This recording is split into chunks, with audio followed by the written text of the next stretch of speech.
21শে জুলাইয়ের আগের দিন সভাস্থল পরিদর্শনে গিয়েছিলেন মমতা বন্দ্যোপাধ্যায়। বাইরে তখন নেতাদের ভিড়ে না মিশে গিয়ে অনুব্রত মণ্ডল চেয়েছিলেন নেত্রীর সঙ্গে দেখা করতে। পুলিশের বাধায় যেতে পারেননি নেত্রীর কাছে। তাঁর চোখের সামনে দিয়েই কাজরি বন্দ্যোপাধ্যায়ের মতো কাউন্সিলরও অনায়াসে চলে গিয়েছিলেন সভামঞ্চের দিকে। হতাশ হয়ে ফিরে আসা কেষ্টকে দেখা যায়নি 21শে জুলাইয়ের মঞ্চেও। অথচ সেই মঞ্চেই ঠাঁই হয়েছিল তাঁর চিরপ্রতিদ্বন্দ্বী কাজল শেখের। স্পষ্ট হয়েছিল দলের প্রশাসনের ধারে ভারে এখন অনেক এগিয়ে কাজল। ইন্দিরা জমানা থেকে যুব কংগ্রেস করা কেষ্ট যে হাল ছাড়ার পাত্র নন, ফের জানান দিলেন রবিবার রাতে। মুখ্যমন্ত্রী যখন রাঙাবিতানে মুখ্যমন্ত্রীর আগমনের পর সেখানে একে একে পৌঁছেছিলেন জেলা তৃণমূলের কোর কমিটির সদস্যরা। সবার শেষে অনুব্রত। নেত্রীর দেখা কি মিলেছিল? নেত্রী কি দেখা করেছেন সবার সঙ্গে?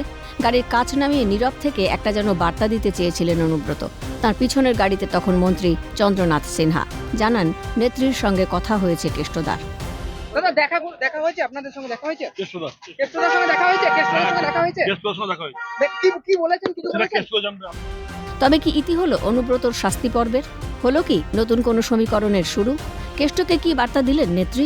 কি বললেনই বা কেষ্ট? কেষ্টর নীরবতা ছিল যেন অনেক কিছুরই জবাব। সোমবার বোলপুরের প্রশাসনিক বৈঠকে এক মঞ্চে দেখা গেল পশ্চিমবঙ্গ গ্রামোন্নয়ন পর্ষদের চেয়ারম্যান কেষ্ট মণ্ডলকে, বীরভূমের জেলা পরিষদের সভাধিপতি কাজল শেখকে। সেই বৈঠকেই উপস্থিত ছিলেন ফোনে যাকে কুকথা বলেছিলেন কেষ্ট, বোলপুরের সেই পুলিশ আধিকারিকও। সোমবারের বোলপুরের ছবি জানান দিল দল ও প্রশাসনকে কিভাবে মুঠোয় রেখে চালান মমতা বন্দ্যোপাধ্যায়। স্পষ্ট করলেন দলের প্রশাসনে তিনিই শেষ কথা। কাকে কখন কোথায় দিতে হবে জায়গা ঠিক করবেন তিনি। কারো শাস্তি পর্বের শুরু কিংবা শেষ হবে তাঁর হাতেই। অনুব্রত যখন ছিলেন তিহারে তখনও তিনি ছিলেন বীরভূমের তৃণমূলের মাথা। জেল থেকে ঘরে ফিরে তিনি একে একে হারিয়েছেন সেই পদ, সেই দাপট। ফের কি সমহিমায় ফিরছেন অনুব্রত? নেত্রীর পদযাত্রায় যোগ দিলেন হুড খোলা জিপে চড়ে।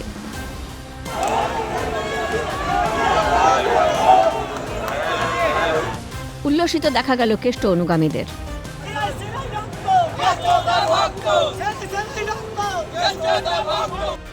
বীরভূমে ক্রমেই বাড়ছিল কাজল শেখের ক্ষমতার বহর। জেলায় বাড়ছিল অন্দরের দ্বন্দ্ব। তাই কি জেলা দলে ভারসাম্য আনছেন নেত্রী? তাই কি পদযাত্রায় কিংবা পদযাত্রা শেষে সভা মঞ্চে নেত্রীর পাশে ঠাঁই হলো না কেষ্ট কিংবা কাজলের?